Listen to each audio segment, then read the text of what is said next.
Bonsoir. J'ai choisi un évangile un peu particulier et je m'en expliquerai tout à l'heure. C'est l'évangile de Jésus-Christ selon saint Luc. Jésus disait à ses disciples: « Je suis venu apporter un feu sur la terre, et comme je voudrais qu'il soit déjà allumé.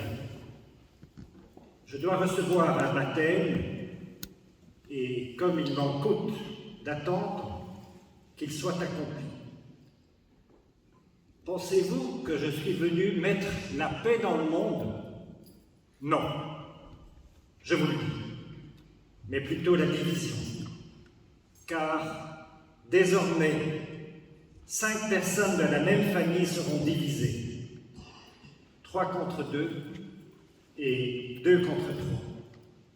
Ils se diviseront, le père contre le fils et le fils contre le père, la mère contre la fille et la fille contre la mère, la belle-mère contre la belle-fille et la belle-fille contre la belle-mère. »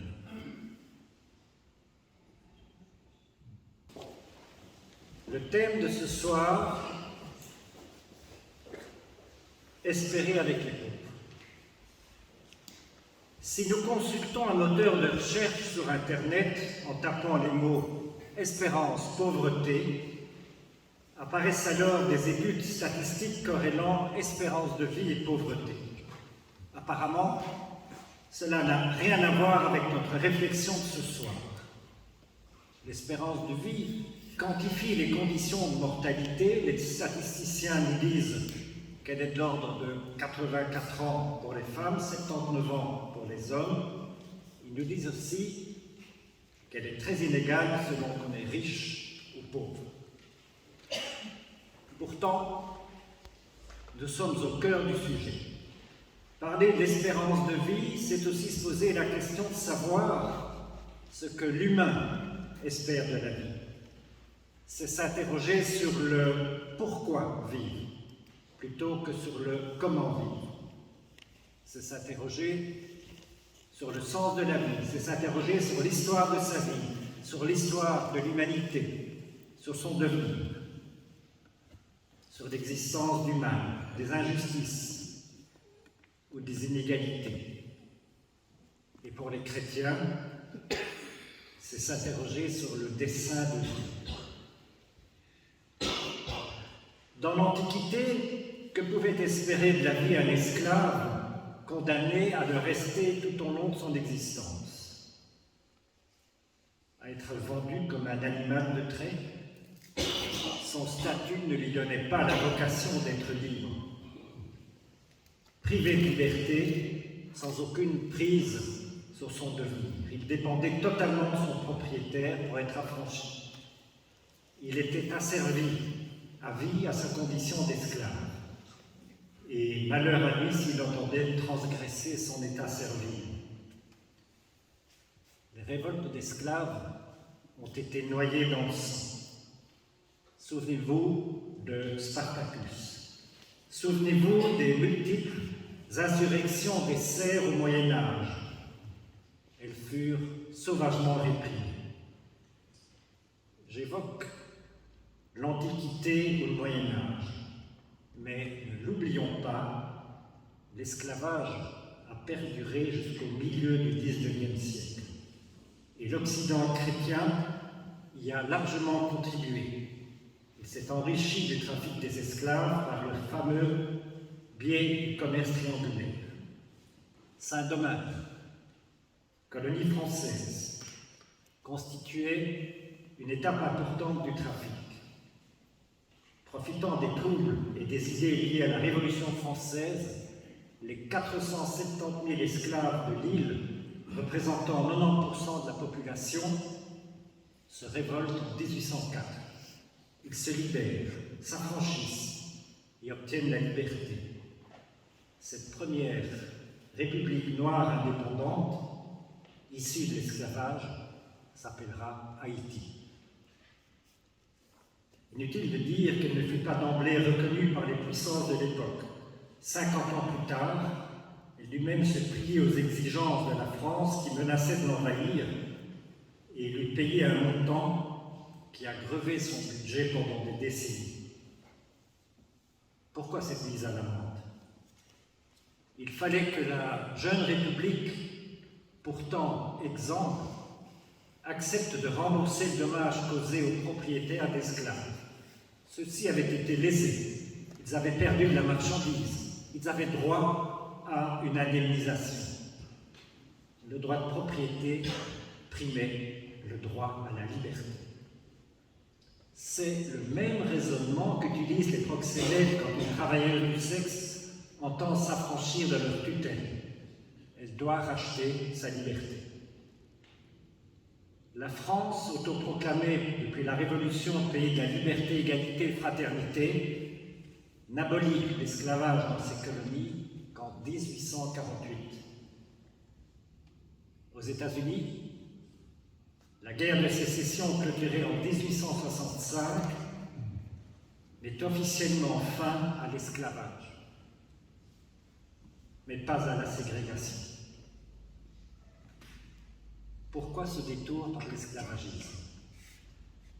Parce que la situation des plus pauvres d'aujourd'hui présente de nombreuses similitudes avec celle des esclaves d'hier.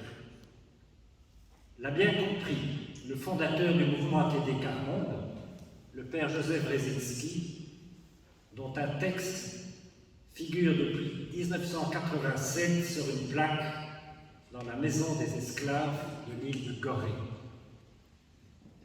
Je lis le texte. Des millions et des millions d'âmes, d'hommes, de femmes et d'enfants, aujourd'hui disent non à la misère et à la honte, parce que des hommes hier traités en esclaves par les puissants ont en leur cœur affirmé qu'ils étaient des hommes. Pour rappel, l'île de Gorée, située au large de Dakar au Sénégal, fut le plus grand centre du commerce des esclaves de la côte africaine des 15e et 19e siècles. Capturés au cours de razzias, des millions d'êtres humains furent acheminés vers Gorée, entassés dans des geôles immondes, puis poussés vers la porte sans retour, que l'on peut encore voir aujourd'hui dans ce lieu de mémoire. En 2020, le conseil communal de Gorée a décidé de changer le nom de l'île. Elle s'appelle désormais Place des libertés et de la dignité humaine. En affirmant la dignité humaine inhérente à chaque personne d'un lieu de désespérance, les hommes en ont fait un signe d'espérance. En 1998, au Palais Chaillot à Paris, à l'occasion du 50e anniversaire de la Déclaration universelle des droits de l'homme, Kofi Annan, alors secrétaire général des Nations Unies, rappelait les paroles d'un esclave noir américain: « Vous m'accordez la liberté. Cette liberté, vous ne pouviez pas me l'enlever. Je l'avais dès ma naissance. » Les puissants ont donc officiellement aboli l'esclavage au XIXe siècle, mais parallèlement, dans nos pays, ils ont durci la répression du vagabondage, de la mendicité. Ils ont multiplié les workhouses, les ateliers de discipline, c'est-à-dire de travail forcé, ou les dépôts de mendicité. Ainsi, l'abbaye de la Cambre à Bruxelles fut transformée pendant presque tout le XIXe siècle en un dépôt de mendicité. On y enfermait les plus pauvres de la région bruxelloise. La plupart des femmes y furent violées sans que jamais leurs abuseurs n'en soient acquittés. L'enfermement des plus pauvres dans des lieux pudiquement qualifiés de dépôts de mendicité n'a été abrogé dans notre pays qu'en 1993. Mais encore aujourd'hui, plusieurs villes, tant du nord qu'au sud du pays, continuent à pourchasser les mendiants à coups d'arrestation administrative et d'amende pénale illégale. Lisez à ce propos le journal Vers l'avenir de vendredi dernier, du 4 mai, qui dénonce ces arrestations arbitraires. Je pourrais multiplier les exemples de mécanismes structurels ou législatifs qui sanctionnent directement ou indirectement ceux qui n'ont rien et qui finalement les enchaînent à une citoyenneté de second rang. Depuis une fiscalité qui avantage les puissants par des déductions dont eux seuls peuvent bénéficier, en passant par le statut cohabitant en matière d'allocation sociale qui sanctionne le droit de vivre en famille des allocataires et les expose à des contrôles incessants, sans compter que ce statut est discriminatoire sur la base du genre, la plupart des victimes étant des femmes.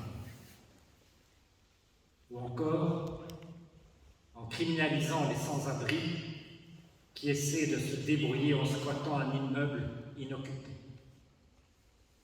Tel n'est pas mon propos. Je veux simplement dire que si l'esclavagisme a été éradiqué, les traitements inhumains et dégradants persistent. Ils ont pris d'autres formes. Les plus pauvres restent soumis à une violence institutionnelle et leurs cris, qui revendiquent la dignité inhérente à chaque personne, ne parviennent que rarement aux oreilles des puissants. Ceux-ci resteraient-ils désespérément sourds à ces cris, comme si leur puissance et leur bonheur reposaient sur l'impuissance et le malheur des plus faibles. Que peut encore espérer Gustave, cet homme dans la force de l'âge qui me confiait il y a peu « Je suis né dans la misère, je vivrai dedans jusqu'à la fin ». Pour lui, la misère n'était pas une question d'argent, n'était pas qu'une question d'argent. C'était une question de résistance, une sorte de guerre d'usure à la longue épuisante, avec bien sûr des moments de découragement. Le découragement fait partie de la vie, mais on le reproche systématiquement aux pauvres. Même s'il lui arrive de baisser les bras, Gustave continue à résister. Il refuse dans le fond de lui-même de se laisser enfermer dans l'image que lui renvoient ceux qui contestent sa dignité et celle des siens. Un jour, il m'a parlé de sa mère. Elle vivait seule dans une maison très humide. Ce n'était pas un logement décent. On peut dire qu'il était insalubre, mais je n'aime pas ce mot. C'est comme si on disait que parce que le logement est malsain, les habitants le deviennent aussi. Et ma mère ne l'était certainement pas. D'autres auraient dit que c'était un taudis. Mais je ne veux pas utiliser ce terme pour ma mère. Ce lui enleverait sa dignité. Dans l'esprit des gens, un taudis est sale. Sa mère, il la défendait envers et contre tous, comme elle l'avait défendu quand il était enfant. Elle avait tout fait pour protéger cet enfant. De peur de nous voir placés, elle évitait les contrôles. Quand elle se sentait repérée, elle partait le jour même avec nous. Elle déménageait pour nulle part et marchait des kilomètres et des kilomètres pour échapper au service de protection de l'enfance. Échapper à ceux qui sont censés nous défendre. Elle nous protégeait contre notre protecteur officiel.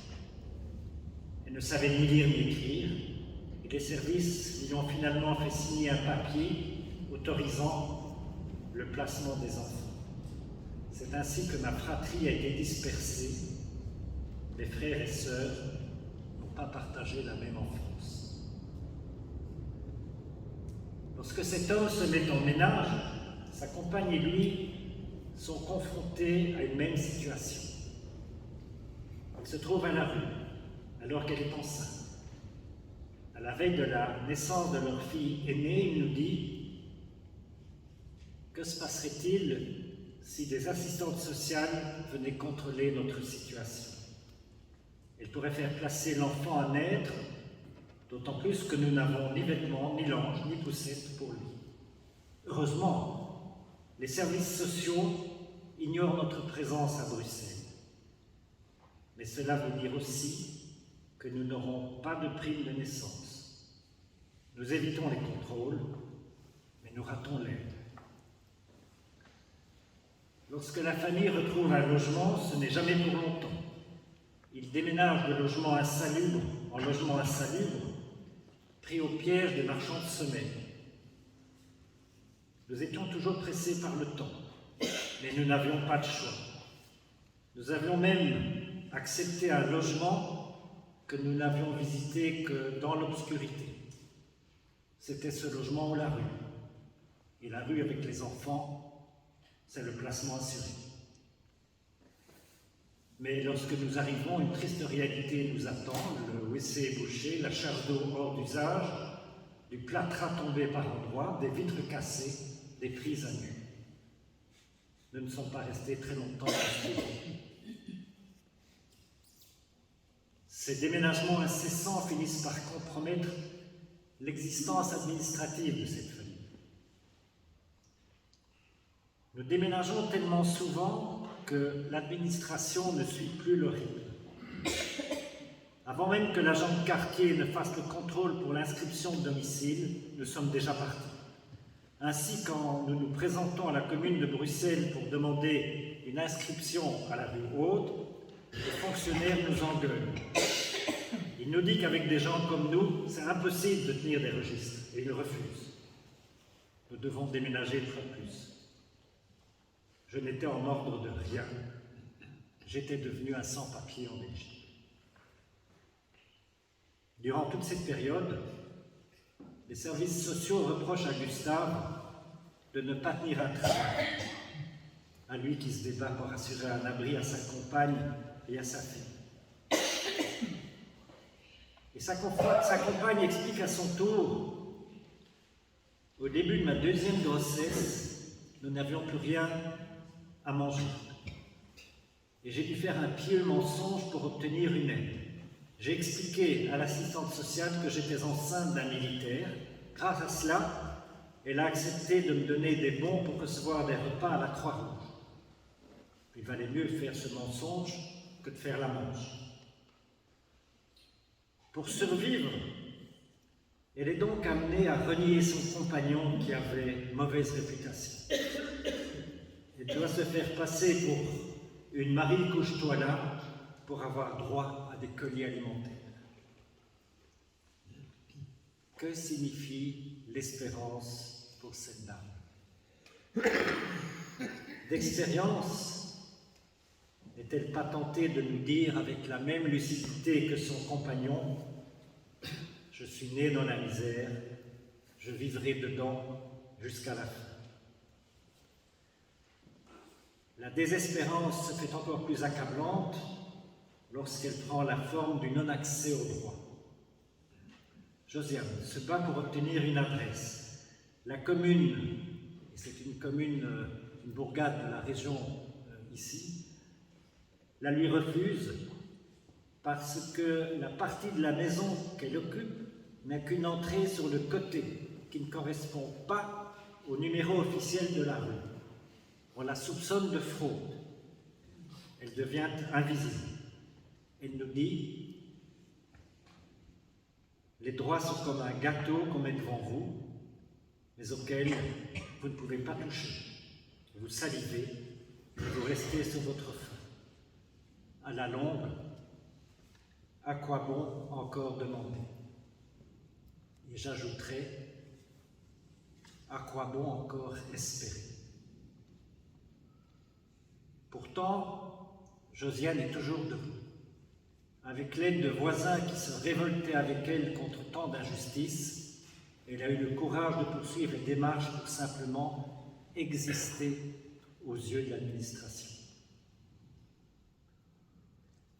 Geneviève de Gaulle-Antonius, c'était la nièce du général, elle a été présidente du mouvement ATD Carmonte France de 1964 à 1998, avait comparé les conditions de vie du camp des sans-logis de Noisy-le-Grand, là où a commencé le mouvement ATD Carmonte, des années 50, à celle du camp de Ravensbrück, où elle fut enfermée de février 1944 à avril 1945. Elle dit « Sur le visage de ces hommes et de ces femmes, j'ai retrouvé quelque chose que j'avais connu sur le visage de mes camarades à Ravensbrück. Quand on n'a plus d'espérance, quand on est usé par un combat quotidien dont on se dit qu'il ne peut finir que par notre mort.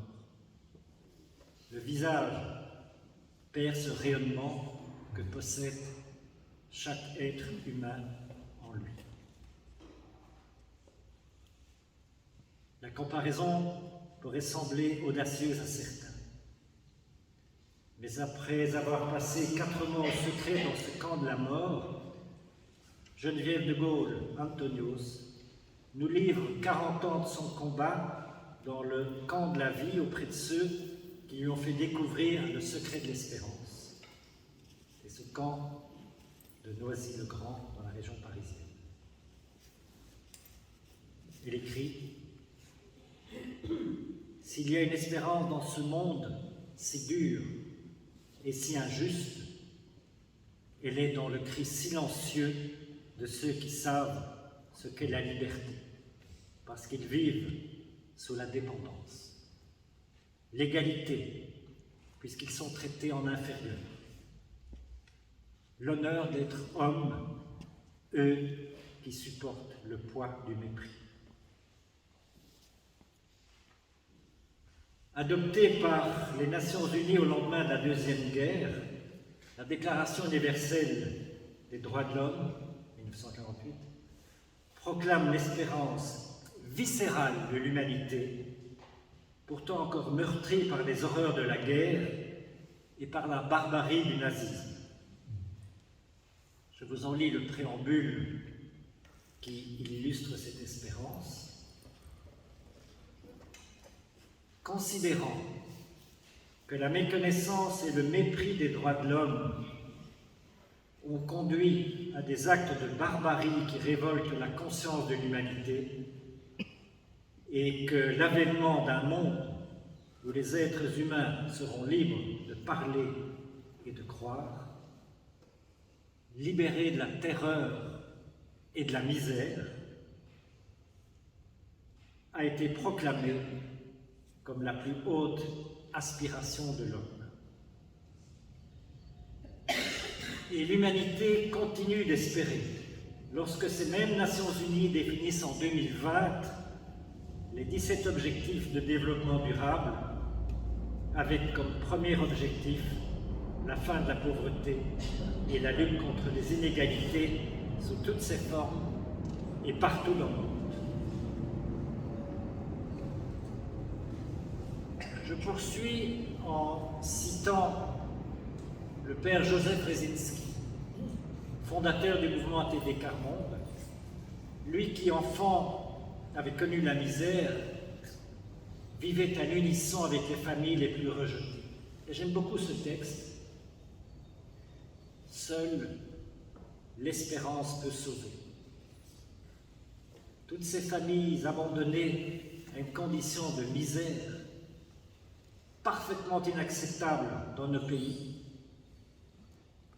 elle seule, l'espérance, peut donner la force de se mettre debout, de se libérer des dépendances humiliantes des oppressions, de l'inévitable insécurité que créent nos systèmes défaillants d'assistance.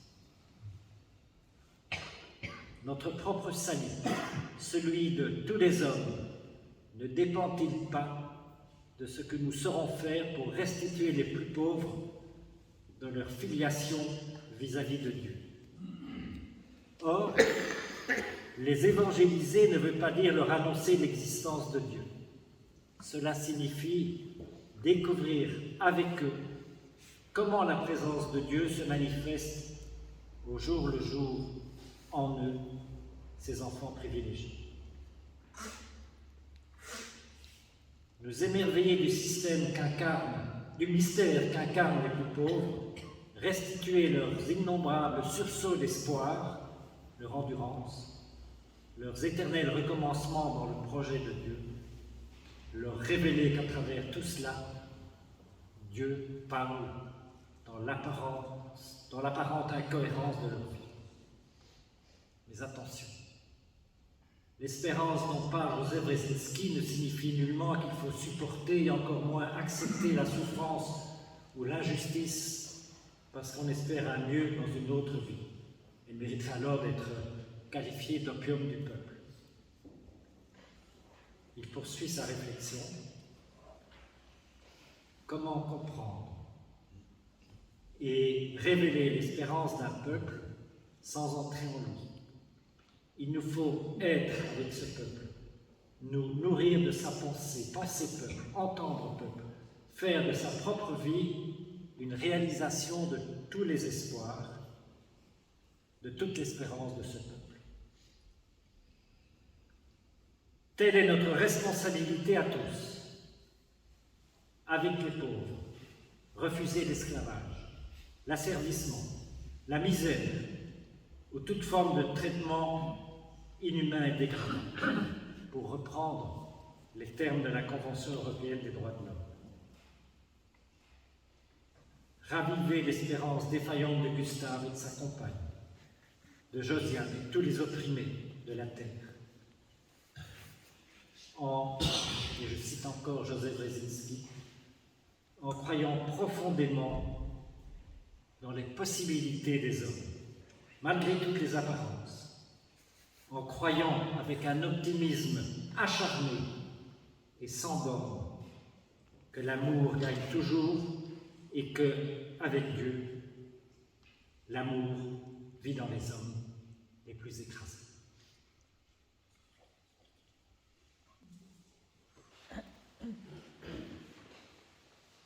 Pour que ne soit pas une espérance vaine, l'avènement d'un monde où tous les êtres humains sont libres de parler, de croire, sont libérés de la terreur et de la misère. Prions le Seigneur.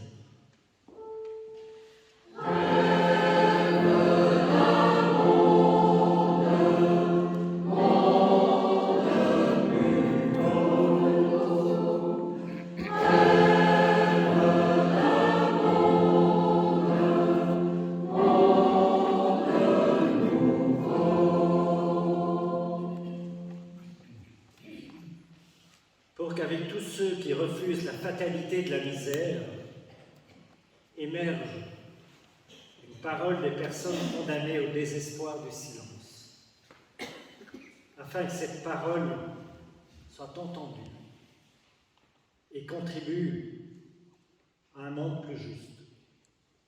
Prions le Seigneur.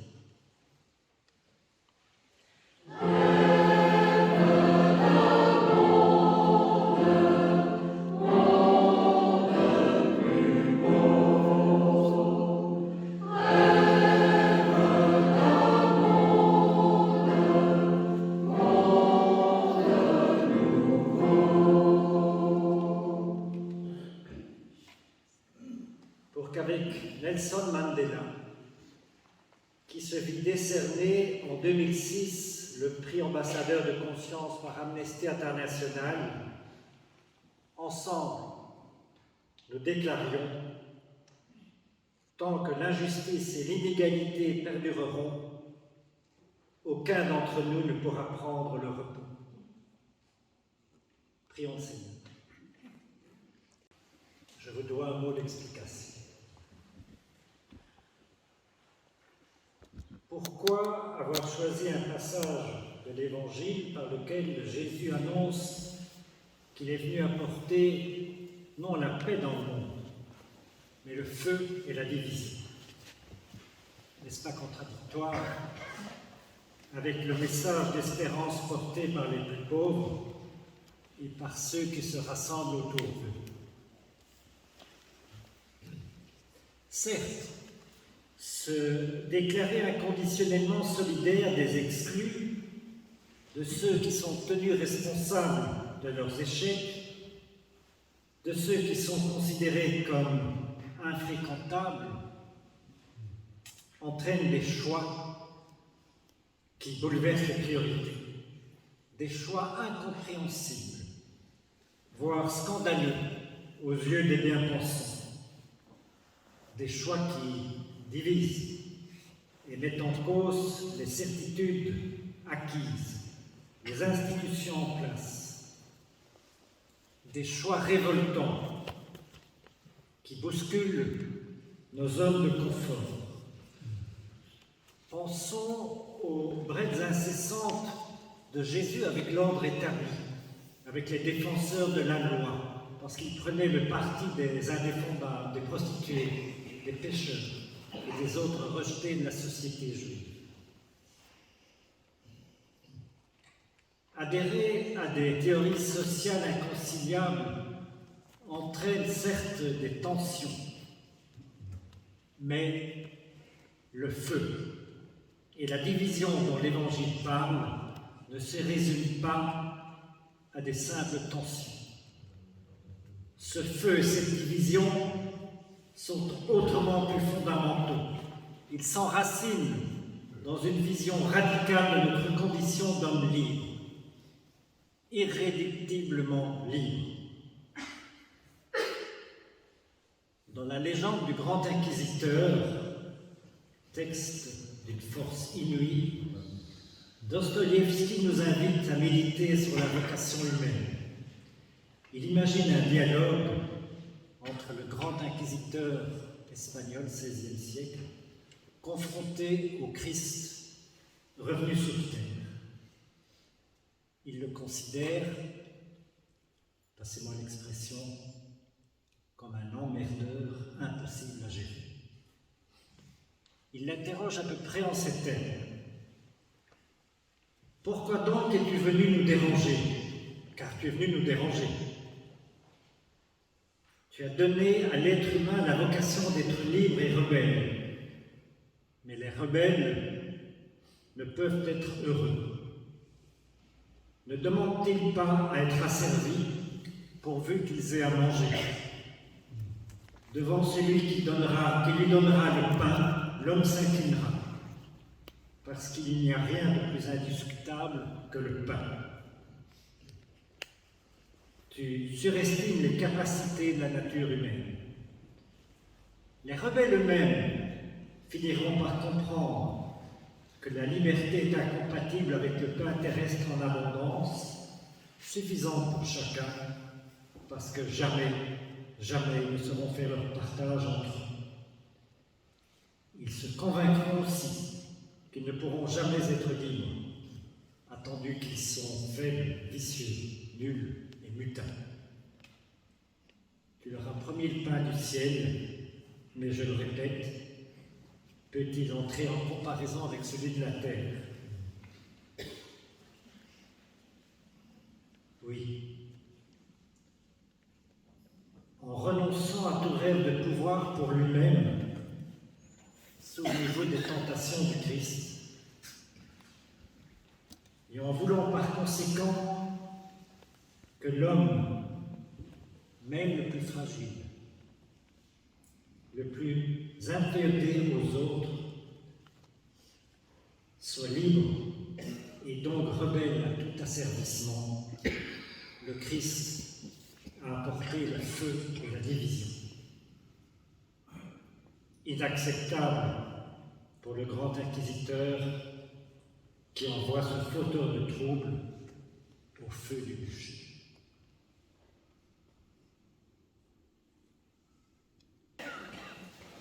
Le Seigneur soit avec vous.